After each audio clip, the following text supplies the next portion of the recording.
गुरु जी शुक्राना, गुरु जी अनंतम शुक्राना मेरे गुरु जी महाराज का। ओम नमः शिवाय, शिव जी सदा सहाय। ओम नमः शिवाय, गुरु जी सदा सहाय। शुक्राना, अनंतम शुक्राना मेरे महाराज का।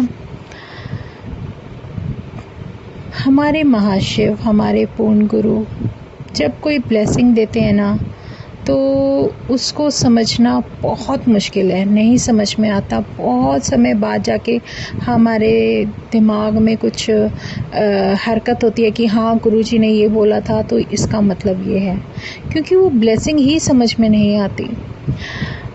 बहुत ही ज़्यादा अनोखी और अलग तरीके की लीला होती है परमात्मा की। वो कैसे ब्लेस कर देते हैं नहीं पता। एक सत्संग याद आ रहा है जो गुरुजी ने शायद इमीडिएट अभी याद दिलाया कि मैं बहुत गहरी नींद सो रही हूँ और अचानक से कोई मुझे उठाता है और उस रूम में सिर्फ मैं थी और मेरे हस्बैंड थे। मुझे उठाता है आकर, सोनिया जी उठ जाइए।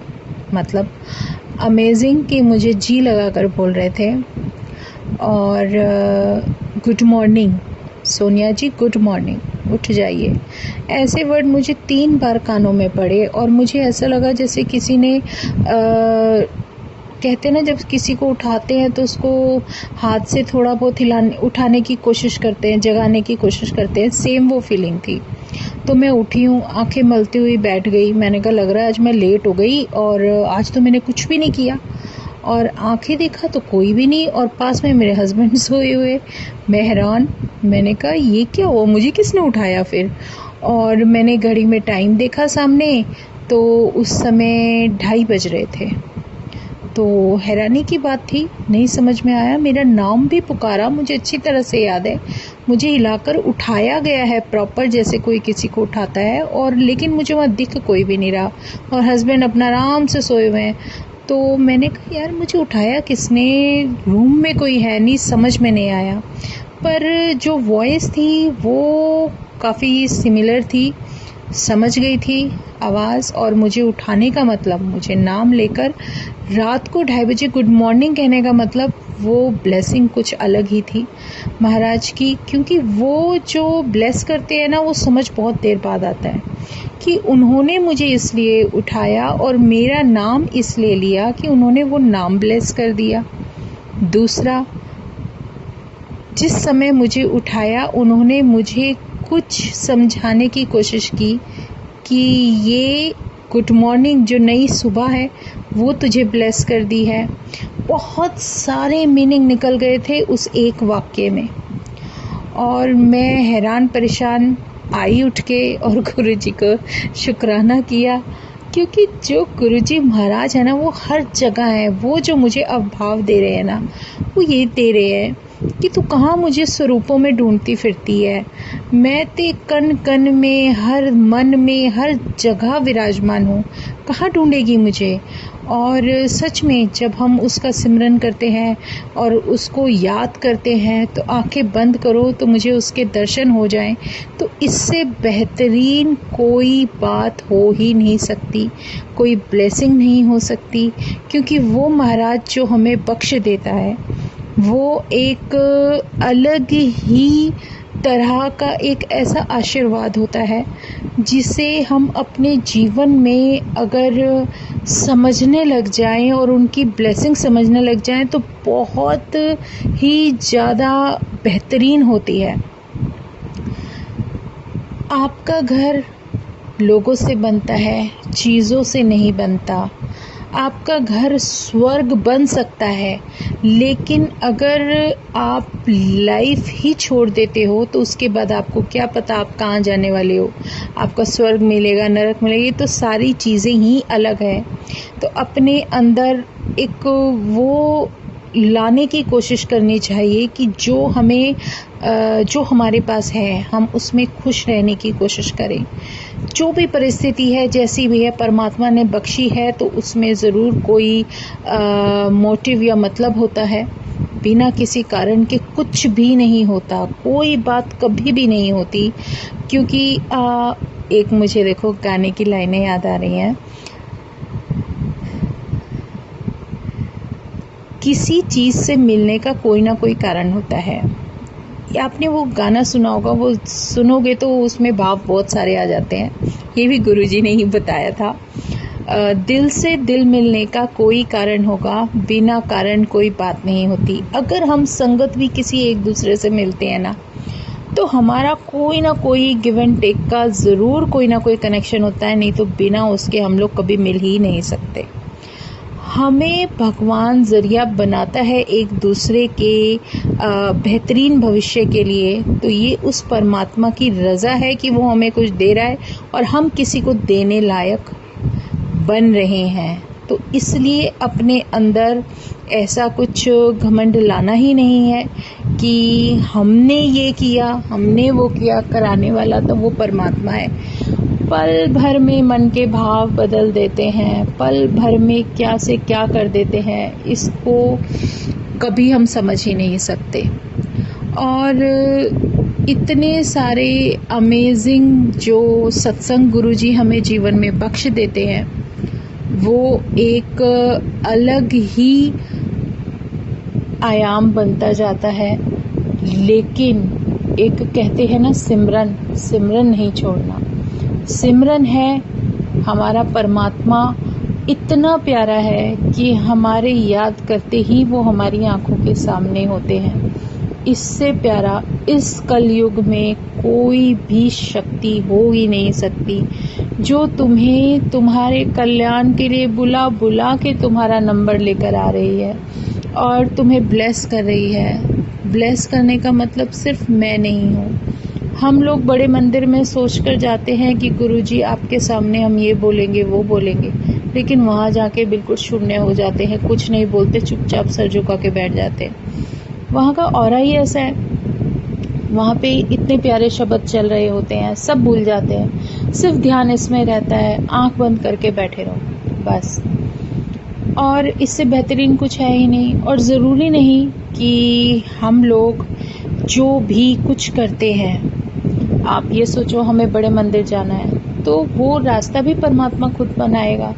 जब उसको लगेगा कि हमारे लिए ज़रूरी है, हम वहाँ पहुँच जाएंगे। और उससे भी बड़ी बात, आपके परिवार में से अगर एक व्यक्ति भी जा रहा है ना, वही बहुत है, क्योंकि ब्लेसिंग तो पूरे परिवार को मिल जाती है। वो तो हमारे धैर्य के लिए है, हमें समझाने के लिए है, वरना उसने तो पता नहीं कहाँ से कहाँ अपनी शक्ति के अनुसार कहीं भी, भगवान को क्या ज़रूरत है कि वो हमें कहीं लेकर जाए या ब्लेस करे। वो सिर्फ हमें दिखाने का, हमें बताने का, इस फिज़िकल रूप में हमें ब्लेस करने का एक तरीका होता है। लेकिन इससे ज़्यादा डिवाइन ऑरा और कोई भी नहीं है जो मेरा प्रभु हमारे लिए कर रहा है। उसने तो वही सब कुछ किया है, उसकी शक्तियाँ हम नहीं जानते। वो इतना डिवाइन और इतना पावरफुल ऑरा होता है कि जिसने इस ब्रह्मांड को बनाया, उसे किसी भी चीज़ में बांधने की या सीमित करने की कोशिश हम नहीं कर सकते। अगर हमें जुड़ना है सच्चे मन से, सच्चे हृदय से, तो हमारी आत्मा से उससे जुड़ना होगा।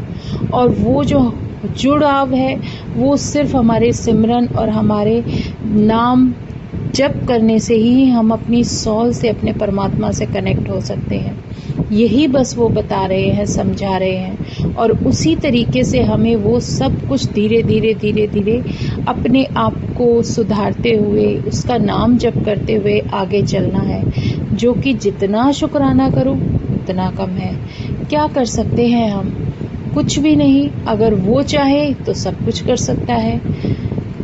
लेकिन कभी कभी ध्यान दिया है, कुछ होता है तो उसमें हमारी भलाई होती है। जैसे मुझे सत्संग याद आ रहा है, मैंने अभी आपको जस्ट कुछ दिन पहले ही बताया था कि किस तरीके से नवरात्रों में 2 साल पहले की बात है, या कब जब भी मेरे वो हुआ था इंसिडेंट, जो दिए में से बहुत ज़्यादा काला काला निकलता था, बहुत हीटअप हो जाती थी और मैं हाथ भी नहीं उठा पाती थी। और दूसरी जोत जगाने की कोशिश गुरुजी ने मना कर दिया कि कोई ज़रूरत नहीं। उन्होंने 2-3 बार मैंने कोशिश करी, किसी ने हाथ मार के पूरी की पूरी जोत ही नीचे गिरा दी। उन्होंने कहा नहीं, एक ही जोत जगेगी, एक जो हमारे मन को बहलाने के लिए हम इधर उधर ड्रामे करते रहे तो वो सब बेकार है।